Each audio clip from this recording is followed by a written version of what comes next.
Hi, everybody. Welcome back to GN Inspire, where we share all things education, career, and personal development.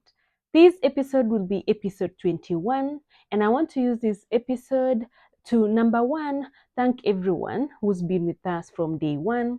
It's been a very interesting journey. I started this journey sometime in mid-March, and I didn't expect much out of it. But we are now a community of 950 something people. And just to remind you guys, if you've not subscribed, and if you enjoy this kind of content, consider subscribing to join our community. I'll really appreciate. But thank you so much. Thank you so much for being here from day one, for commenting, for sharing, and for subscribing. I do appreciate. And number two, just to use this episode 21 to look back and recap some of the key moments, key lessons from some of our guests. So watch, and I hope you enjoy, and I'll see you in the next episode. So make sure you subscribe so that you stay tuned, because I've lined up exciting stories from our guests, from our upcoming guests. So I hope you enjoy. Retrospect, I think of it as nervous breakdown. So my first year, I grappled with, I had a nervous breakdown. And I read a beautiful quote. I wish I had my journal here where I could open it and say, sometimes a nervous breakdown is just a way that your body is speaking to you. And it's warnings that it would have given you earlier, but you fail to listen to them. So I think the pressure, first, this is a new country you're living in. There's a pressure of being the first person.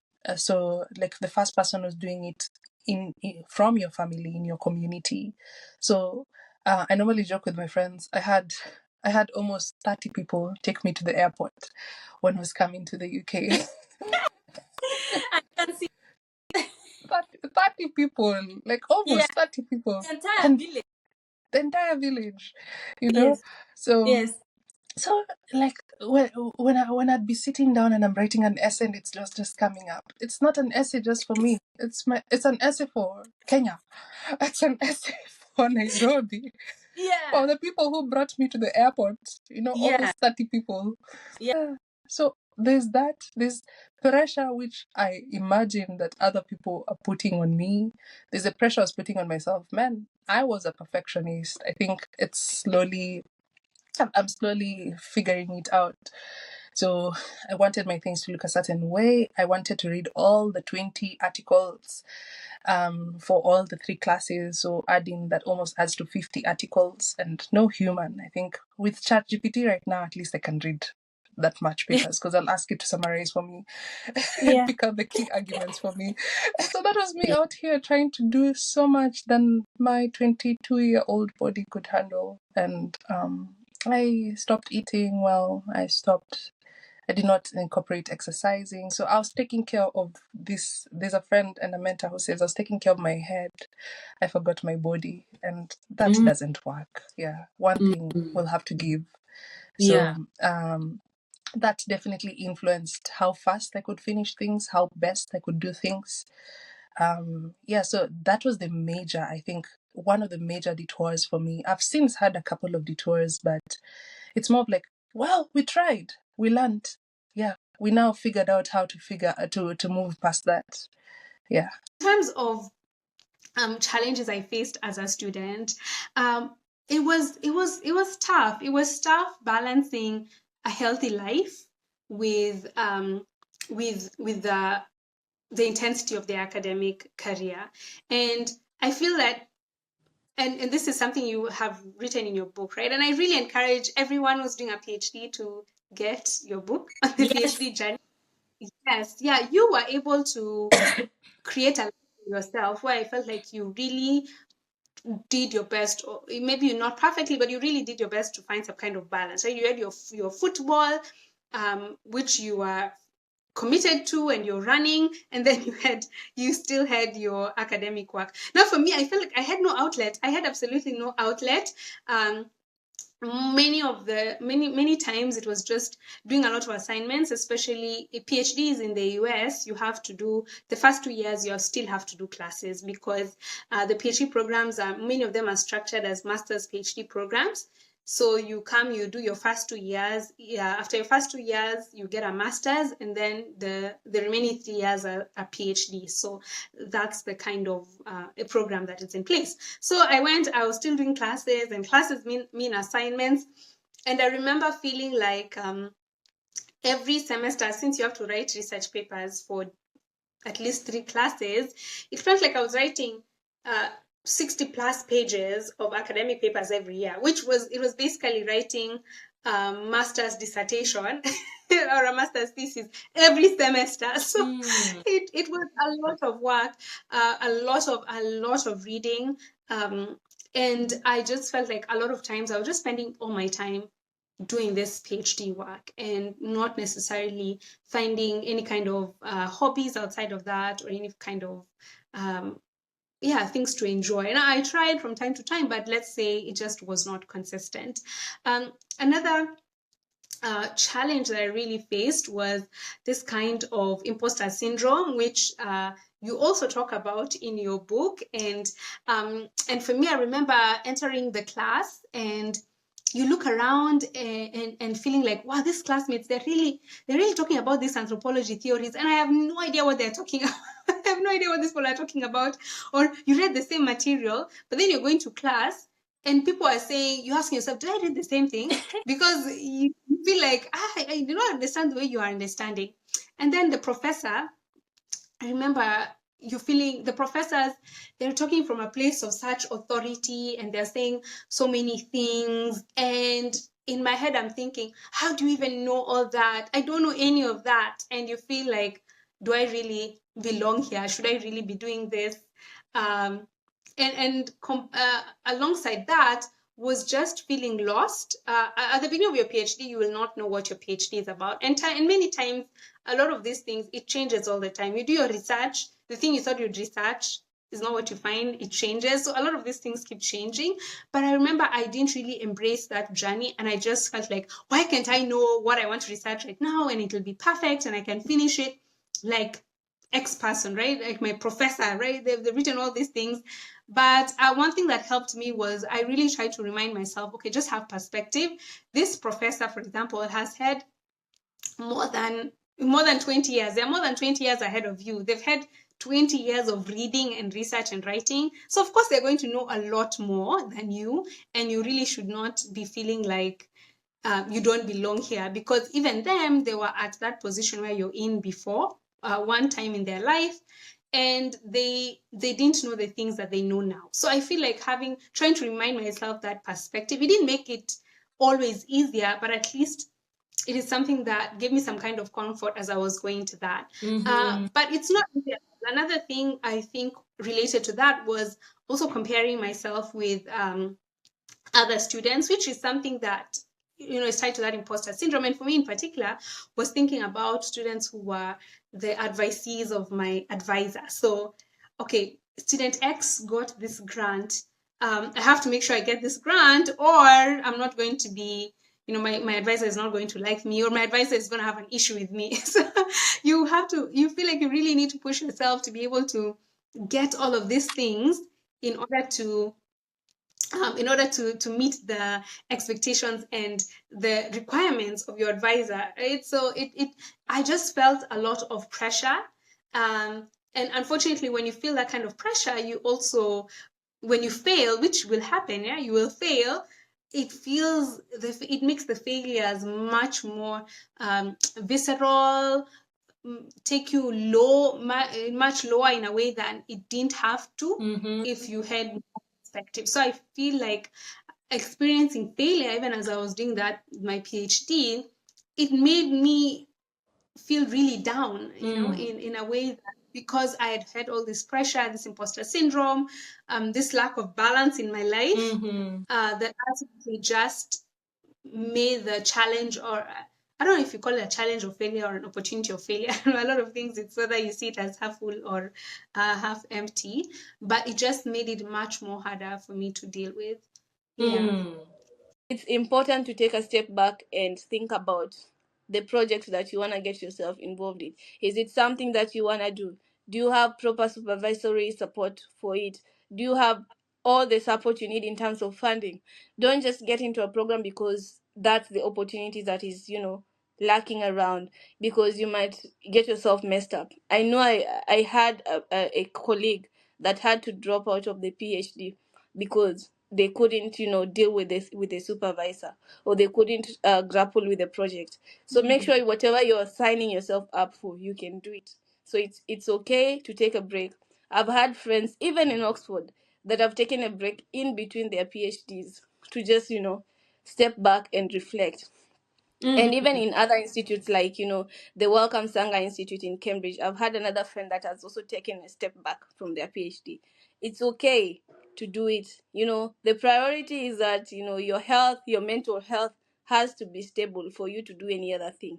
If that isn't, it's okay to take a step back, reflect on the PhD, and then come back later on. Don't be arrogant in your knowledge. Always be willing to learn, even from people who you consider to be, I don't want to use the word beneath you, people who are not as exposed to you. And yeah, you're going to live a far more beneficial life, and you're going to be a lot more useful to the society around you. Yes. We're constantly being bombarded by information that is making us feel inferior, kinda. We see people who we think we are better than thriving, and those of us who we thought that at some point we would be at a specific point, and then it's turning up that that's not the situation. If I could change one thing, it would be to tell anyone who is feeling that they have delayed milestones that it is okay, and someone's race is not yours. You can always flip a switch. Of course, it becomes a lot more complicated if you have a family or if you have people who are dependent on you. But if you've been able to dodge all that, you can always reinvent yourself. And you have to be your biggest cheerleader.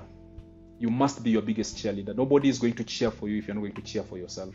And this cuts across the board. It doesn't matter what you're doing. It doesn't matter if you're in academics. It doesn't matter if you've started a business and the business is not going the way it was supposed to.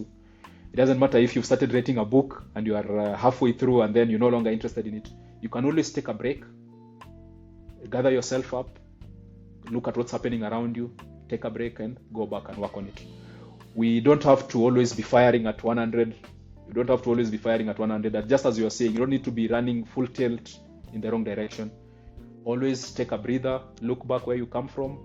Actually, if you focus so much on where you're going and not really where you've come from, you will tend to get very disillusioned very easily. The moment you turn and look at where you're from and realize that you've made all this progress, then you get a lot of psych to continue with the rest. So anyone who's watching this, who's my age mate, who you know me, and we've never talked about this as an issue, it's always okay to be okay. Take your time. It's a marathon, not a sprint. And at that point, everybody's feeling now, finally you've arrived, now get married, settle, and things like that. But I'm feeling a yearning within me that is, there is still something more I can go get. So, and I started applying for institutions, and at that one point, I'm seeing this opportunity for Strathmore University. The fees is astronomical. At that point, Strathmore University, the fees was quite high. It's now, it's not relatively manageable for that course, but I'm thinking, okay, this is a good one, and it's school-based. I have to go when the schools are closed. I go for 3 weeks, then I come back, and then I just took a step of faith. And then 1 year down the line, when I'm working on that master's, there's an opportunity at that Strathmore University. They're saying, there's an opportunity for research assistant in this and this. Graduate assistant. And I think, okay, now I have to make another risky. There's a question you were asking about what risky step have you taken. I took a step and I resigned from TSC. From Teacher Service Commission. After 3 years, you could only, if you wanted to take study leave, it was only possible after 5 years. I think it's still the case. So, but I've not completed the 5 years, only 3 years. I'm thinking, okay, I have to take the plunge, So I resigned from TSC, and people are thinking, are you crazy? You've just landed a job, permanent and pensionable. When you get to the government, permanent and pensionable, and you're going to some risky institution, you don't even know them, you don't know. What if they say the job has ended? Where will you go? I'm thinking, I'm all free, I'm all alone. What is the worst that could happen? Let me resign. So I take the plunge, I take up that job. And then fast forward, I get a partial scholarship at that point, finish up my master's, get to be an assistant lecturer. and then go on to become a lecturer. So that has been the journey, and I normally tell, and I think it goes back to what I'm saying. People just need to take steps of faith. You know what you were mentioning about serendipity and synchronicity. There are some things, and I think I also mentioned in this book, and it's an example that I remember one person mentioning it. There are these automatic doors, these automatic doors that until you get there, they sense your presence, then they open up. So for many of us, we are seeing the door open there, but we are just waiting. We are standing here. I mean, the door is closed over there. We are standing here expecting it to. But you see that door, until you get close to it, then it senses your presence, then it opens up. So I normally tell people, people are talking about, I don't have a job. Have you even visited the organization that you desire to work in? Go present yourself there. Have you applied? This university, I don't have fees. Can you make the first step? Write an application. Go visit, go present yourself in person. Say, oh, by the way, I have studied this, I have this experience. I'm even willing to begin as an intern, just to gain the experience. So don't sit back, don't pity yourself, don't think I don't have, my background is like this and this. Anybody can change the world. Anybody can change your world. Sometimes I'm talking also to Christians who think, oh, I'm waiting on God. And sometimes God is actually waiting on you, waiting for you to take a step and do something. So from wherever you are, there is always something you can do. You can begin volunteer. I mean, in this airspace nowadays where we have a lot of online space, WhatsApp, TikTok, what are you doing? From all saying somewhere in Nandi County through Alliance Girls to the US, to Bay Area, to Tufts, first of all Tufts University, and then to the bank, and then to Bay Area, to all the things you are currently doing. What is one lesson you've learned? I think one lesson I have learned is, it says, be fearless in the pursuit of what sets your soul on fire. So I think that's the lesson that I have learned. And it's, if your heart tells you to do this, I think more so, the universe just kind of, conspires for you for the good.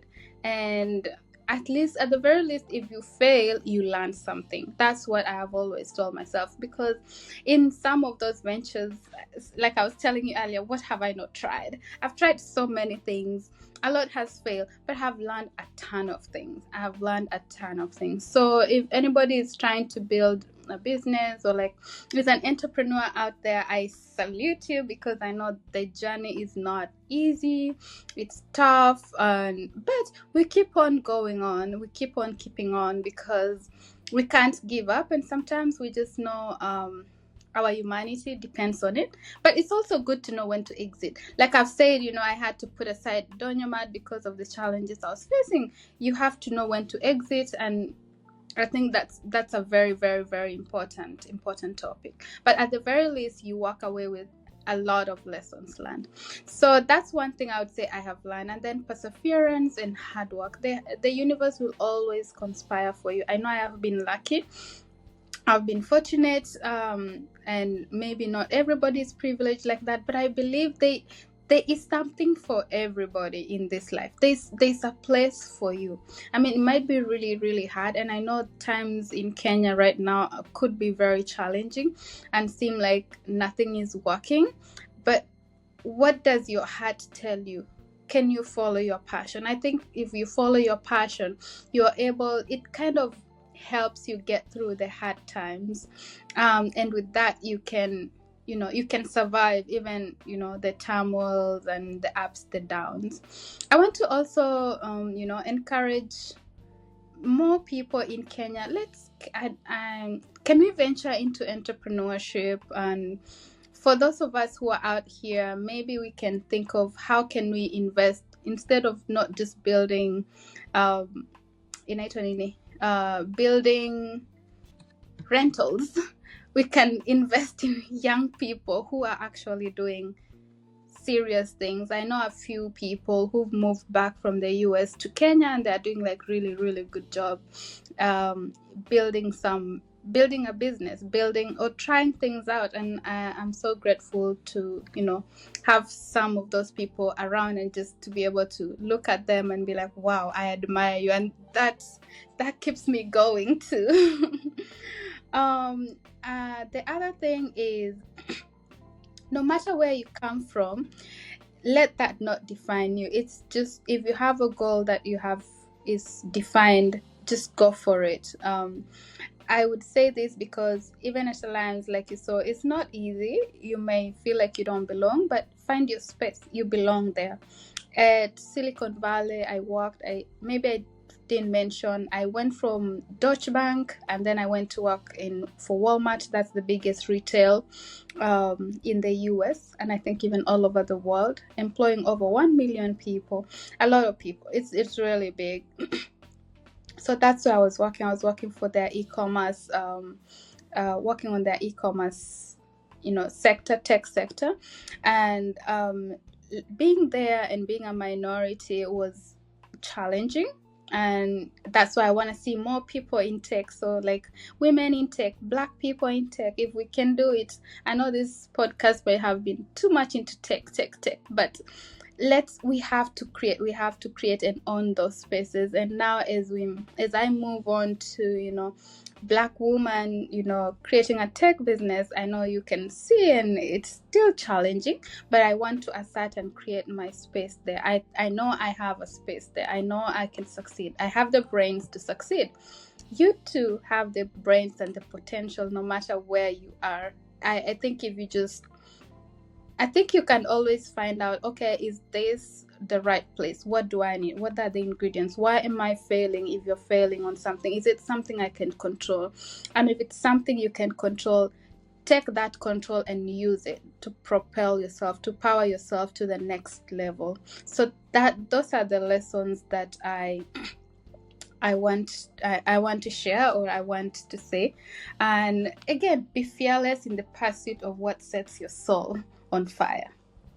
Yeah. Okay, Nelly, let's give one lesson from Nandi County. And the lesson I want you to give to the Nelly of, you finished high school at 17, 18, like looking back to that, yeah?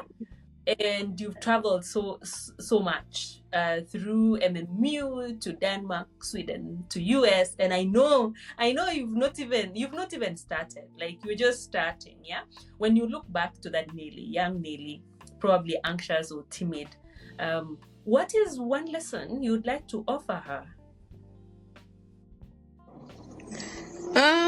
I think in summary, it's the Lupita Nyong'o quote that I put in the Books for Brighter Futures for the kids at TAI, that no matter where you come from, your dreams are all valid, regardless of whether you were born in Nandi County like me, in very remote village with no power, and regardless of whether you're born in the city, still your dreams are the same with that kid who was born in Luxembourg or Monaco, and they have everything.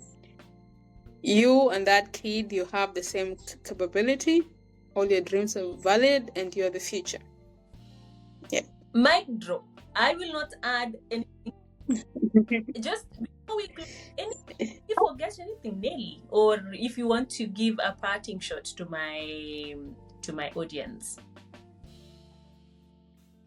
I think it's been a long, interesting discussion. You mentioned before that this is for mostly high school, university, those who want to go to university and those who want to go abroad. So I think I mentioned network, hard work. Don't take your school work like a plan B. For most people, it's a plan A. And as an entrepreneurial person, what I would tell them is to be innovative. I know there are so many people with a lot of academic credentials with no jobs, and then there are people who just finished their first degree and they invented their own things and they're doing good. So life, it doesn't have a plan. So as I mentioned, you pivot, but I always like to tell young people like me to think out of the box. just don't make life a straight line that, oh, after university, I want to get a job, go into white collar, go into consulting and all that. Also think of what can I create to be part of the solution of this Africa that we want to create. And for those who get successful in landing corporate jobs, you still have to climb up the ladder, so you still have to be innovative to be able to be an entrepreneur to help the company grow. So either way, it's your brains, innovate, think out of the box, and I wish you all the best.